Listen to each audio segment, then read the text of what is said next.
मुंबई के पास विरार में बड़ा हादसा हो गया। विरार ईस्ट में 4 मंजिला इमारत का हिस्सा ढह गया। विरार हादसे में मृतकों की संख्या 14 पहुंच गई है और विरार में एनडीआरएफ का सर्च ऑपरेशन भी जारी है। ये बड़ी खबर है जो निकलकर सामने आई है। विरार में जिस तरीके से कल ये बिल्डिंग गिरी थी, बिल्डिंग के कोलैप्स होने का मामला सामने आया था और अब ये अपडेट सामने आई है, मृतकों की संख्या बढ़ गई है। ये बड़ी खबर है,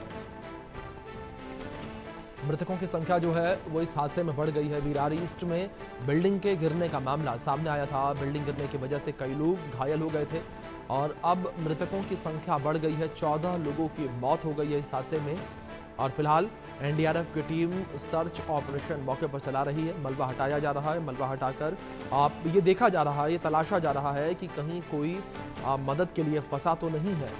ऐसे में विरार से ये पूरी खबर निकलकर सामने आई थी। 14 लोगों की मौत अब तक इस हादसे में हो चुकी है और शुरुआत में 3 लोगों की मौत की जानकारी जो है निकलकर सामने आई थी और अब ये आंकड़ा बढ़कर 14 पर पहुंच चुका है।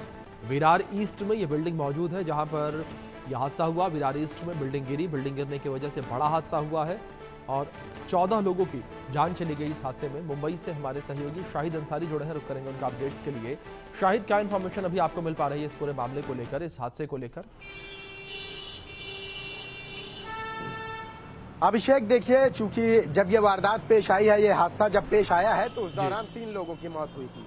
लेकिन आपको मैं बता दूं कि मलबा इतना ज्यादा था और लोग उसके नीचे दबे हुए थे।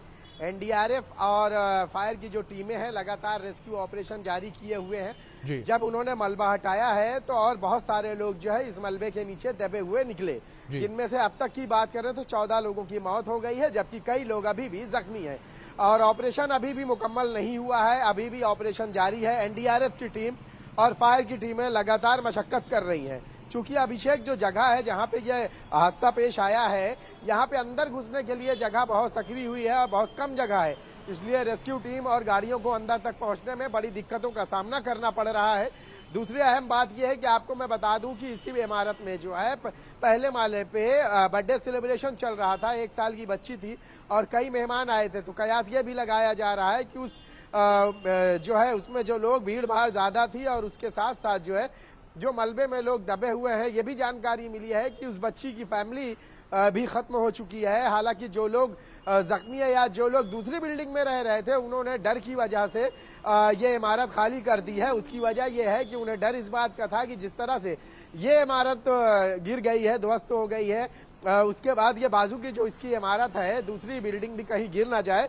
क्योंकि आपको मैं बता दूं कि ये इमारत जो है बहुत ही खस्ता हाल थी, रिपेयरिंग की जरूरत थी, लेकिन बावजूद इसके यहाँ पे रिपेयरिंग का काम नहीं हुआ। हालांकि बारिश जब तेज हुई है तो मुंबई में जो भी इस तरह की इमारतें हैं, उन इमारतों को लेकर मुंबई हो या विरार या दूसरे इलाकों में मुमरा, ये सारे जगहों पे जहां पे पुरानी इमारतें हैं या वो इमारतें जो खस्ता हाल है, उन्हें खाली करने के लिए प्रशासन ने फरमान जारी किया। लेकिन हैरानी इस बात की है कि जो लोग यहाँ रह रहे हैं उनके लिए किसी भी तरह का कोई शेल्टर या तो किसी भी तरह का ट्रांजिट कैंप नहीं बनाया गया। यही वजह है कि हर साल लोग जो है घर खाली नहीं करते और घर खाली ना करने की वजह से इस तरह के हादसे का शिकार हो जाते हैं और वो मौत के मुंह में चले जाते हैं। इस इमारत में जिसमें दूसरे लोगों ने खाली किया है, उनके लिए ट्रांजिट कैंप बनाया गया है, वहां पर उन्हें शिफ्ट किया गया है और ये कहा गया है कि जब तक इमारत बेहतर हालत में ना हो या पूरी तरह से चेक ना कर लिया जाए, वापस से वो इस इमारत में नहीं आ सकते। हालांकि मलबे को, यहाँ पे मलबा जो है अभी भी साफ सफाई जारी है और मलबे को हटाया जा रहा है। बताया जा रहा है कि इमारत में अभी भी जो है ये कुछ लोग हैं जो दबे होने की आशंका उनकी जताई जा रही है। एनडीआरएफ की टीम लगातार जो है इस मलबे को हटाकर उन्हें बचाने की कोशिश कर रही है। जी। दूसरी ओर शाहिद, जिस तरीके से कल जब इस खबर को लेकर आप इन्फॉर्मेशन दे रहे थे, उस वक्त आपने ये भी कहा था कि जिस वक्त बिल्डिंग कोलैप्स हुई थी उस वक्त इस बिल्डिंग के अंदर एक बच्चे की बर्थडे पार्टी चल रही थी, बड़ी संख्या में लोग मौजूद थे। क्या आंकड़ा निकलकर सामने आ पाया कि कितनी बड़ी संख्या में लोग इस बिल्डिंग में मौजूद थे जब बिल्डिंग कोलैप्स हुई? देखिए अभिषेक, उस वक्त जब ये हादसा पेश आया है, सबसे पहले मैं आपको बता दूं कि ये जो इमारत है, ये 2 इमारतें हैं, ए विंग, बी विंग। जो हादसा पेश आया है, ग्राउंड +4 की ये इमारत रही है और जो बर्थडे सेलिब्रेशन चल रहा था वो पहले माले पे चल रहा था। लेकिन हम ये नहीं कह सकते कि किसी सेलिब्रेशन की वजह से जो है कोई इमारत गिर गई, बल्कि ये इमारत ही कमजोर थी, रिपेयरिंग की जरूरत थी। और बारिश जो आप देखिए, बारिश जब तेज होती है तो इस तरह की इमारतों में जो है पानी जमा होने की वजह से, पानी की वजह से लोड ज्यादा हो जाता है। और जो लोग बर्थडे सेलिब्रेशन में आए थे, और पूरी इमारत की हम बात करें तो इस इमारत में 70 से 80 लोग थे उस वक्त जो मौजूद थे, रहवासी थे।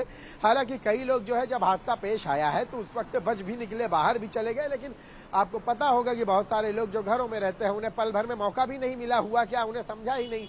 और उस दौरान जब ये हादसा पेश आया तो मलबे के नीचे वो सारे लोग दब गए। अब जो है चूंकि सबसे अहम बात ये होती है कि रेस्क्यू ऑपरेशन कितनी जल्दी किया जाए और कितनी जल्दी खत्म किया जाए। यहाँ पे चूंकि जहां तक पहुंचने के लिए जो रेस्क्यू टीम है, एनडीआरएफ की टीम है, फायर की टीम है, उसे पहुंचने में इसलिए दिक्कतों का सामना करना पड़ा क्योंकि वहां पहुंचने के लिए रास्ता ही नहीं है। वहां रास्ते बहुत छोटे हैं यहाँ, और अंदर तक पहुंचने के लिए उन्हें भी बड़ी मशक्कत का सामना करना पड़ा। हालांकि ऐसा होता है कि अगर सही समय पे जो है राहत कार्य या बचाव कार्य हो जाता है तो उस दौरान हो सकता है कि बहुत सारे लोगों को जो है मौत के मुंह से बचाया जा सकता है। जख्मी हालत में उन्हें अस्पताल, हालांकि कई लोगों को जख्मी हालत में अस्पताल पहुंचाया गया, लेकिन अब तक की बात करें तो जो है 14 लोगों की अभिषेक मौत हो गई है और अभी भी जो है ये रेस्क्यू ऑपरेशन जारी है। बिल्कुल, शाहिद आप अपडेट्स पर नजर बनाए रखें। फिलहाल बहुत शुक्रिया आपका जुड़ने के लिए और अपडेट्स के लिए।